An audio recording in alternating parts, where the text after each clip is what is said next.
Some people ask me why I support whale watching, and I'd like to show you what it looks like here on the west side of San Juan Island. We have the lead J-pod whales just approaching, and I've seen the evolution of the whale watch industry over the last 20 years. And back in the mid to late 90s, sometimes on a spread out super pod and Harrow Strait, you would have over 100 vessels with these whales.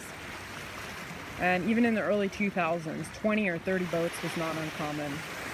And here we are on 4th of July weekend, one of the busiest weekends in the San Juan Islands. And there are not many boats out here with these whales. We just passed one sailboat over there. And this is what it looks like in the last couple years here on the west side of San Juan Island. The whale watch vessels are going to other species and other ecotypes, the big killer whales if they have them.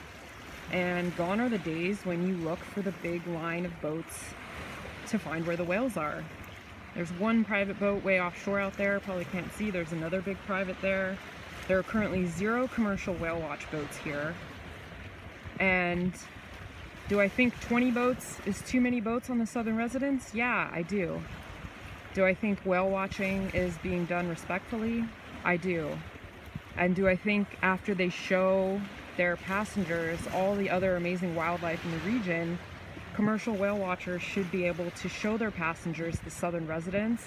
I 100% do, because that's how people fall in love with these whales. We have one whale watching sailboat out there. And then there is a private boat right there.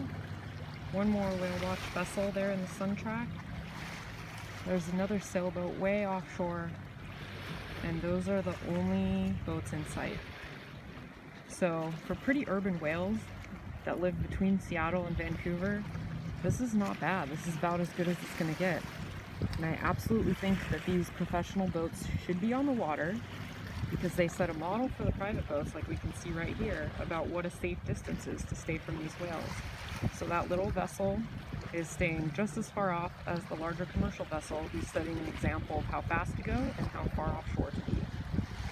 Then this, for contrast, is the next morning when there were no commercial whale watch vessels out on the water, and as a result, the private boats had no idea that southern residents were in the area. They were going on these long foraging dives. So there were many vessel infractions. Here, J37 was angrily tail slapping as vessels repeatedly drove over her and the other whales in the area. And again, I don't really fault the boaters, because the whales were doing long dives, they were hard to see, and the boaters just had no idea there were whales in the area.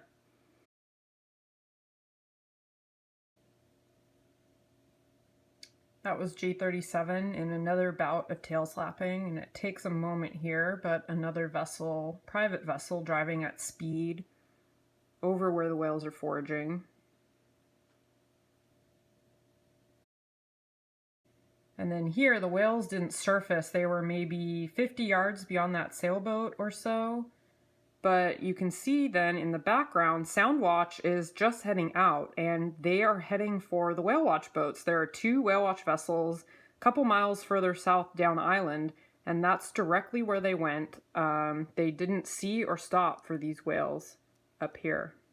So whale watching not only provides important on-the-water education and supports scientific research, they play this so-called sentinel role, where when they're on the water, they intercept private boaters before they get too close to the whales, and they also demonstrate the proper distance and speed regulations. This effect isn't yet captured in the data because a lot of those collecting it are only present when the whale watching boats are present, but it's an effect we see from shore on a daily basis. There's currently a commercial whale watch licensing program in process, and the Washington Department of Fish and Wildlife just released their draft rules for these licenses, with their options including a partial moratorium on viewing of the southern residents for up to 9 months of the year. This would apply only to professional whale watch vessels, while placing no further limits on recreational vessels.